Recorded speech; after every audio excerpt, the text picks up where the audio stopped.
Hello and welcome to the Hertfordshire Festival of Music. I'm James Francis Brown, the Artistic Director of the festival, and in the days running up to this year's festival, I'll be introducing you to some of the very special performers who will be playing for us this year. Earlier today, I spoke to the violinist Litsa Tunnah, who will be giving a recital with the pianist Daniel Grimwood at All Saints Church in Hertford on Sunday, the 11th of June at 3 p.m. Litsa is not only a remarkable musician, she's also a synesthete, which means she experiences music in a particularly colourful way, as she explained in our conversation. It's lovely to see you, Litsa. Thanks for coming round.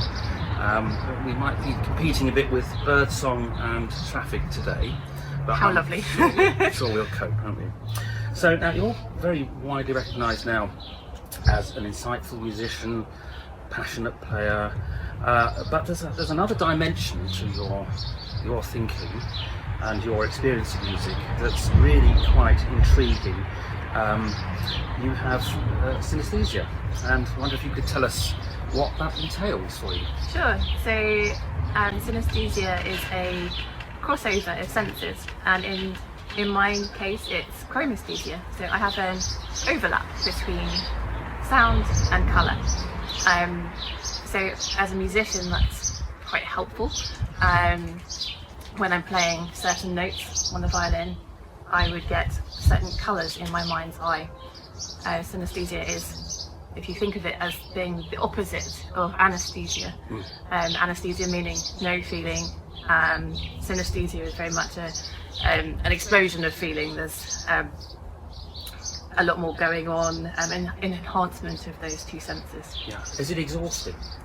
Or does it give you an extra energy? You know what, it can be, but it's like with anything, you notice certain senses sometimes more than others. So if I asked you what the air smelled like now, you would think about it.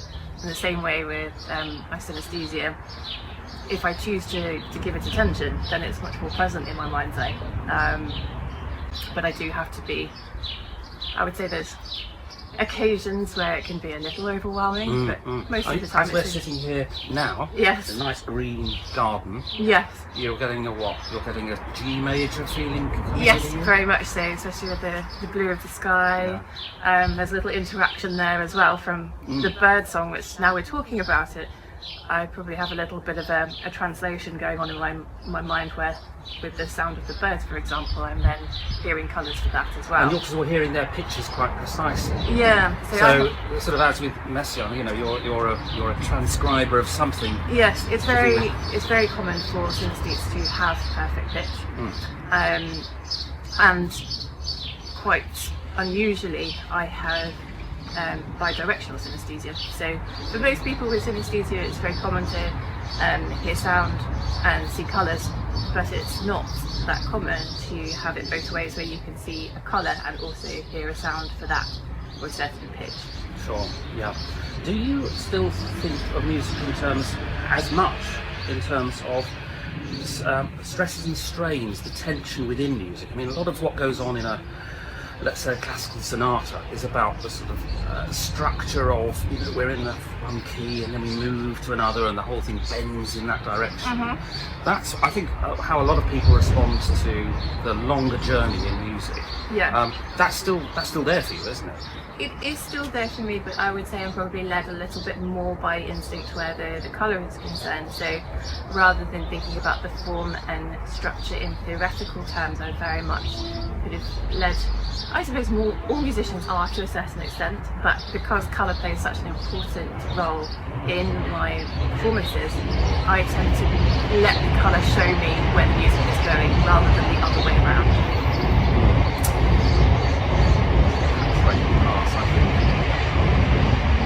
That also gives me a colour as well. That's it. Yes, I've had that in the past where I've been on the train and I've actually kind of got a little confused almost between what I thought was the sound of the train and what the colour I had in front of me. Oh, that's interesting. I might not cut that out.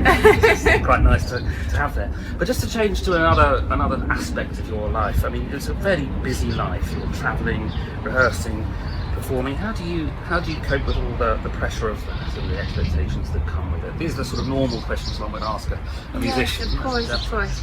I suppose you become quite hardened to it over the course of a career, and certainly, you're prepared for it when you go through training. I do remember my professor saying, "Are you sure you want to do this?" It can be very isolating. For example, you spend a lot of time practicing by yourself and a lot of time in hotel rooms. Of course, it's tiring traveling, but I just really love meeting new people and playing new music and experiencing new venues. That I suppose it's just something that goes with the territory of being a violinist. Of course. I mean, we'll talk much more about your life and your involvement in music and how you got started with it in our chat at the Friends Meeting House in Hertford, which I'm really looking forward to. Just now to go back to the programme that you've chosen. Well, I wanted to programme Tom Randall's new sonata, but I felt I was very happy for you to sort of embed that in your response, how you thought it might fit. So to what extent did the synesthesia colour this sense of the rest of the programme? And what are the elements of the Debussy sonata and, say, the Prokofiev that you feel give off whatever it is you want, energy that you want from it? So I think I am naturally drawn to works that I have a stronger connection to colour within, and I was very keen as a result of that to choose something by Debussy. So I think I would say my strongest colour association comes from the French repertoire.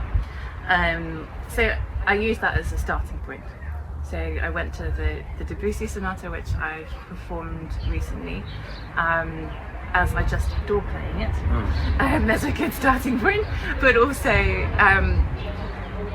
that's a good example of a piece, by the way, that has tremendous colour and it's a bit of a glib thing to say, impressionistic. There's often a parallel with French Impressionism with a lot of French composers of that time. But there's also a very strong kind of tension in that piece. It's quite a peculiar piece in a way, isn't it? There's an obsessive quality behind it, which isn't necessarily to do with surface colour.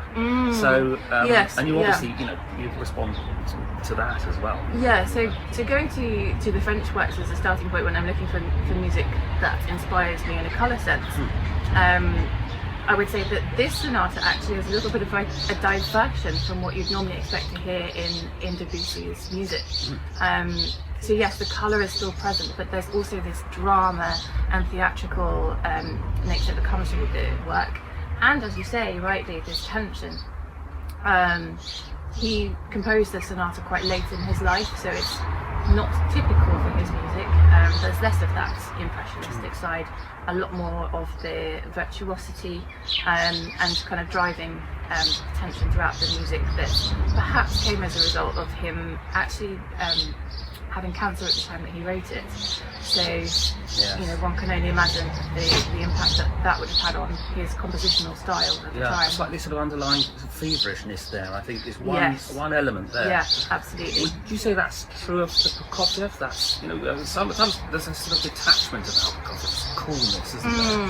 How do you feel about that? We notice certain circumstantial similarities to Tom Randall's sonata in a way, and that, I think, is quite fascinating. Yes. Although Tom's got very much his own voice as a composer, I think something suggested a parallel there to you, didn't it? Yes, again, I think Tom's sonata led me to the Prokofiev because as I was discovering this new sonata, I was seeing so many Prokofiev-like elements within it.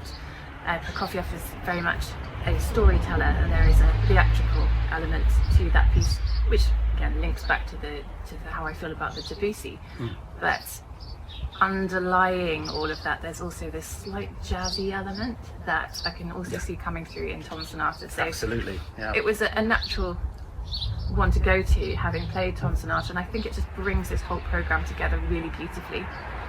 You're going to be collaborating with Daniel Grimwood for the first time, and you've often spoken to me about liking colourful pianists. Yes. And I think, we can certainly say Daniel is a very colourful pianist. And it made me think how you adjust and adapt to different musicians you might be working with. I don't know, you play in quartets and so on, and then you've got, different sorts of energies around you, different approaches to colour as well, haven't you? Yes. Can you say anything about that? I've been very fortunate to work with quite a lot of fellow synesthetes and musicians, and so working with them is kind of finding a way of blending colours. So when you're working by yourself, you're putting colours, laying them down on a canvas, and when you then work with another synesthete, it's such a joy because you're able to work together to blend and shift colours. You don't always agree, obviously. Not any two synesthetes don't always have the same colours, and I've been in some feisty conversations with fellow synesthetes about how we have differing views. No, it's blue, exactly, or no, it's F. exactly. Yeah. I can see. So no two synesthetes will ever necessarily agree on what the colours should be, but there's often a kind of combined sense of what the music is trying to say, as we go back to the more of the form and structure, which is obviously in place. There's a common understanding there.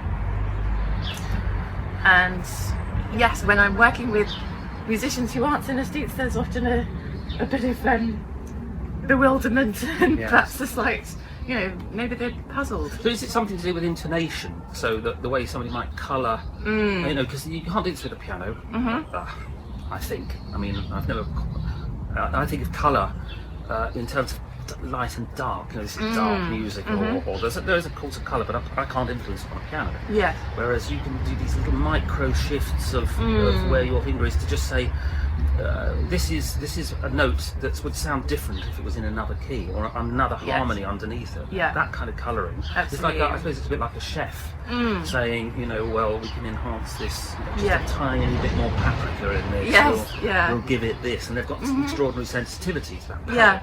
Is that the kind of I think thing that goes on with you when you're rehearsing? You described it really well there. I think a huge amount of my practice is spent just playing certain notes and trying to draw out a closeness to the colour, amplify it. And it's funny because I've overheard other musicians practicing, and I can often tell when they have synesthesia because they practice in very much the same way. It's this relentless experimenting with colour and trying to draw out that sound colour connection. Well, that's great. We're going to talk much more about this in our chat at the Friends Meeting House on Sunday the 11th of June. But just for now, if you wanted to get something across to some people who maybe have synesthesia, haven't quite yet been aware of the fact, so this sort of happened to you a little bit, what sort of idea would you like to give out about what it is to have synesthesia? I think synesthesia is actually not that unusual. We are all born with the ability to make a connection between sound and colour. So we're all born synesthetes. We lose that connection by the time we're about 2 or 3 because we don't really need it.